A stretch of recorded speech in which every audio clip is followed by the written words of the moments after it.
Yo, what's going on? It's Keith from Black Quarterback Series. So we got episode 2 of training camp questions, off-season NFL training camp questions. I forgot the name. You guys know the name on the thumbnail. I don't know the name yet. So we're gonna jump back into it. So the next question is Mahomes gonna be ready? Also, slash, has the league caught up to them? Now, I've been running with this for a while. Mahomes hasn't played well in 2 seasons, really. He's coming back. He's coming back from, I think it was the ACL. I didn't know that he got hurt in December, and it's been down there 7-8 months since then. I didn't put those numbers together until I was studying this, getting ready for this video. And I was like, oh, wow, there is a possibility that he's going to be ready for the season. So we're going to go with the fact that he's going to be ready for the season. He's going to play. Now, this video was going to be centered around Justin Fields, because Justin Fields is going to get clocked this season. So the spiel on Justin Fields is, I think Justin Fields can get done what Mike Vick got done in that same offense. He's not Michael Vick. He never will be Michael Vick. But I do think that he has the possibility to do a little bit of what Vick did in that offense, if need be. It'll be a little change up, change of pace. We won't see that in the preseason, but if Mahomes is not back or he's not right enough to play, I would go back and look at 2011, 2010 Michael Vick, the later years of his prime with Andy Reid, and I would go with that. And that's kind of the baseline of what Justin Fields should be able to do. So, but anyway, I firmly believe that Mahomes is going to be ready. And so, with that being said, has the league caught up with them? Because when the league started running the 2 high safeties and made them chug the ball up the field, that was kind of the first step of that high-powered, high-flying offense not being as high-powered and high-flying as it is. And you got to keep it for real. Tyreek Hill wasn't there. Tyreek Hill wasn't there to take the top off the offense. Xavier Worthy, okay. Rashee Rice, okay. These are some weapons. These are not bad weapons, but all of them have to be healthy and ready to go at the same time. And even with them being ready to go at the same time, you just never really know. So, has the league caught up with them? I think so.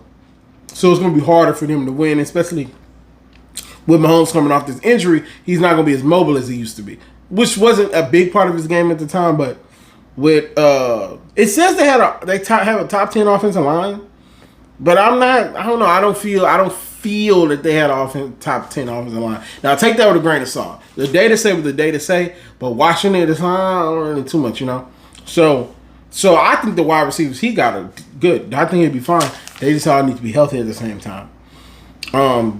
Defense, I think the defense was ranked top 10, top 15. One of the better defenses in the NFL. Travis Kelce. What is going on with him? I think he's coming back. I think for sure he's coming back.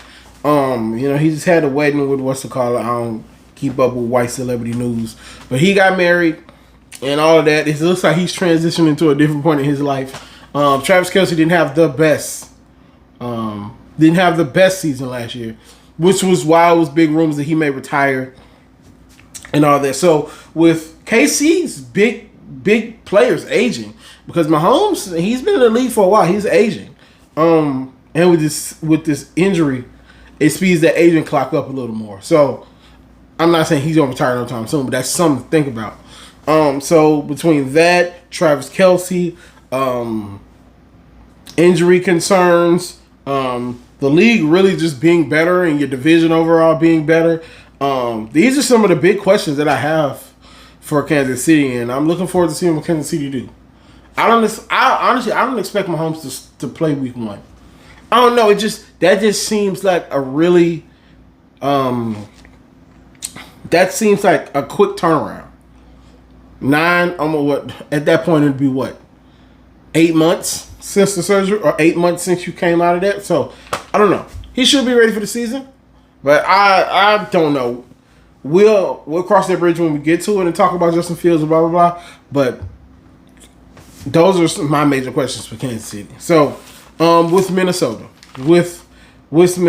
I am going to say what I said, and then I'm going to read what a Minnesota fan told me about JJ, because I wanted to make sure I had some of the coming straight from the fans' perspective now. Because obviously I don't watch Minnesota for real all year. But with Kyler being in the building, we got to put them on this channel a little bit. I expect Kyler to win the job, but I'm not too, like, I'm not going to be like, oh my God, he's just an unquestioned starter. No. So this is what I said. Can JJ win the job and keep the job? Can their key pieces stay healthy? Because that was a major thing last year, that their key pieces couldn't stay healthy. Like, none of them can stay healthy. Offensive line was hurt. JJ was hurt. The other wide receiver was hurt. And then the defensive line had major injuries. So, like, ever since that 1 year where they was, like, winning every game by, like, 1 or 2, it's just been like this, up and down. And they've had talent to where they should have been able to make a playoff push. I think I picked them to win a Super Bowl either last year or year before, because they're so talented. So I don't know, but what else I have in here? The Kyler Murray of it all. So with Kyler Murray being on the team and them trading for Kyler Murray, they put assets into Kyler Murray. So with them putting assets into Kyler Murray, you would think that they want him to play. But you also spent a first round pick on JJ, not Justin Jefferson, the quarterback JJ. You spent assets on him as well. So it's really going to come down to who plays best in the preseason. JJ should slam this door and make it solidified that he is the starter and can't nobody take that away from him. Kyler Murray should feel like, I got a raw deal and everybody in Arizona is unsuccessful. So this quarterback battle, along with the Cleveland Browns quarterback battle that we'll talk about later on in the week, two very interesting quarterback battles, and it could really change the trajectory of the league, because let's just say Deshaun wins the battle and Kyler Murray wins the battle. You're talking about this two pretty talented quarterbacks that's inevitably going to be on the market. So, but okay, so I finally found it. I thought I had it, but here we go. So this is what my Viking friend said. So I wanted to be accurate in what I'm saying. He been watching the Vikings since we were in high school. So this is what he said to me: injuries and poor inconsistent play. When getting started, a little momentum. This is in regards to JJ. He'll get hurt and come back and just all over the place.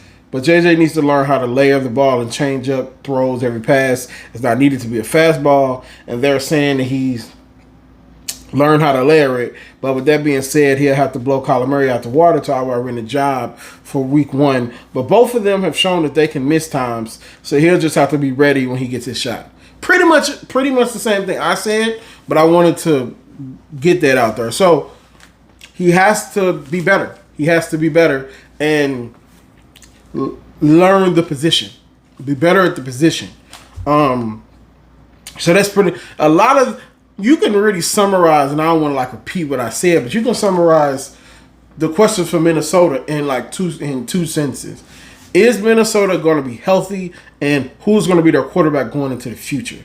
That's pretty much all you need to know about Minnesota. So let me know what you guys think. Talk to my homeboy who helped me with that. You expect to hear from him a lot this season.